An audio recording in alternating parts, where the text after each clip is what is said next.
कई बार एक चरित्र सुनाया है भर्तरी जी का। भर्तरी जी बहुत चक्रवर्ती सम्राट थे। तो सबकी जब नवयुवक अवस्था होती तो एक आकर्षण होता है भोगों में। तो उन्होंने मन में विचारा कि मेरे मन में सबसे ज्यादा आकर्षण क्या है। अब चक्रवर्ती सम्राट थे, निकला स्त्री शरीर, और तो हमारे पास सारा वैभव है। तो उन्होंने अपने मंत्रियों से ऐलान कर दिया, धन दे करके या बलपूर्वक, जैसे भी हो। क्षत्रियों में पहले जैसे विष्णु पितामह स्वयंवर में जाके काशी से अम्बा अम्बालिका आदि का अपहरण किया, जैसे भी हो मेरे लिए सुंदरी लाई जाए, मैं उसका वरण करूंगा। तो विश्व में सबसे श्रेष्ठ सुंदर निकली। उस समय उसका नाम पिंगला था, मतलब सर्वांग सुंदर एक तरह से। भर्तरी जी देखे और मन में संतुष्ट हुए, यहाँ जैसा मेरे मन में भावना थी वैसा ही। और ऐलान कर दिया कि मेरे सिंहासन पर विक्रमादित्य मेरे छोटे भाई बैठेंगे, मैं अनुभव करूंगा कि सुख है कितना। इस मन ने मुझे बताया है कि इस शरीर में सुख है, तो मैं उसे देखूंगा। एकांत महल, किसी का प्रवेश नहीं, समय से भोग सामग्री उपस्थित हो जाए, बस कोई राजकाज का विषय विक्रमादित्य देखेंगे। अब राजा चक्रवर्ती, उनका तो आदेश ही काम करता है।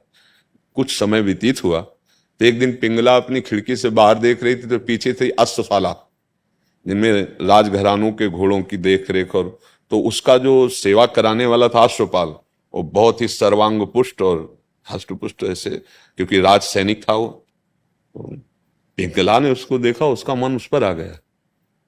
अब खिड़की में थी, इशारे से, तो जब महाराज शयन में होते तब वो उनसे मिलना शुरू कर दिया। ये बात किसी को पता नहीं चली, पर सीआईडी लगे हुए थे। विक्रमादित्य को बताया। विक्रमादित्य एकांत में मिले और कहा, तुम मां के समान हो, मैं दोष नहीं करता, पर आप हमारे महाराज के साथ कुछ अनर्थ वृत्ति ना कर बैठो, इसलिए मैं आपको सूचित करता हूं, आपके कदम गलत जा रहे हैं। वो मानने वाली तो थी नहीं, वृत्ति थी ऐसी। महाराज से मैं मिलना चाहता हूं। तो जो द्वारपाल नियम से खड़े किए, कोई नहीं आएगा। जब बताया विक्रमादित्य, मैंने दोनों सोचा विशेष कोई समस्या होगी। तो पहले ही रानी ने गए, उन्होंने कहा कि महाराज आप हमारे बड़े भाई भी हैं, पिता तुल्य हैं, और आपकी सुरक्षा हमारा प्रथम कर्तव्य है। महारानी का गलत कदम हो रहा है। बोले मुझे पता है दुष्ट, पहले ही बता दिया है, मुझे पता है कि तू खुद गलत दृष्टि रखता है पिंगला के ऊपर, और अब ये आकर उसके ऊपर दोषारोपण। पिंगला ने बता दिया कि मेरे ऊपर गलत दृष्टि, मैंने उनको रोकने की चेष्टा की, तो मुझे नष्ट कराने के लिए आपको अपने पक्ष में करके कोई जाल रच रहे हैं। वो पूरी बात भी नहीं कह पाए, उनके लिए दंड निर्धारित कर दिया गया, इनको राज्य से बहिष्कृत किया जाए, और हमें आंखों के सामने दिखाई न देना। हम नहीं समझते थे तुम इतने नीच प्रवृत्ति के हो। और कई प्रमाण उसने, बड़ा प्रसंग, कई प्रमाण उसने साबित कर दिए।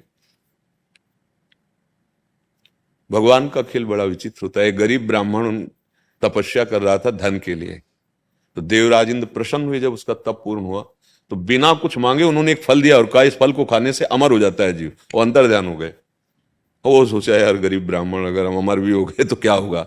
अगर मेरा राजा चक्रवर्ती सम्राट भर्तरी अमर हो जाए तो मुझे मनमानी धन भी मिलता रहेगा, और ऐसा धर्मात्मा राज, बहुत अच्छे स्वभाव के थे वो। तो राजाओं की कैसी भी परिस्थिति, उसमें ऋषि मुनियों या ब्राह्मणों के लिए निषेध नहीं था। महाराज की जय हो, कोई ब्राह्मण मिलना चाहता है, आदर के सहित आए, प्रणाम किया, आज्ञा कीजिए। तो उनका, महाराज मैंने तपस्या की, मुझे अमर फल प्राप्त हुआ है, मैं चाहता हूं कि मुझे धन मिले, मैं इस अमर फल से क्या, आप अमर हो जाओ, आप जैसा धर्मात्मा राजा अमर रहेगा तो प्रजा सुखी रहेगी।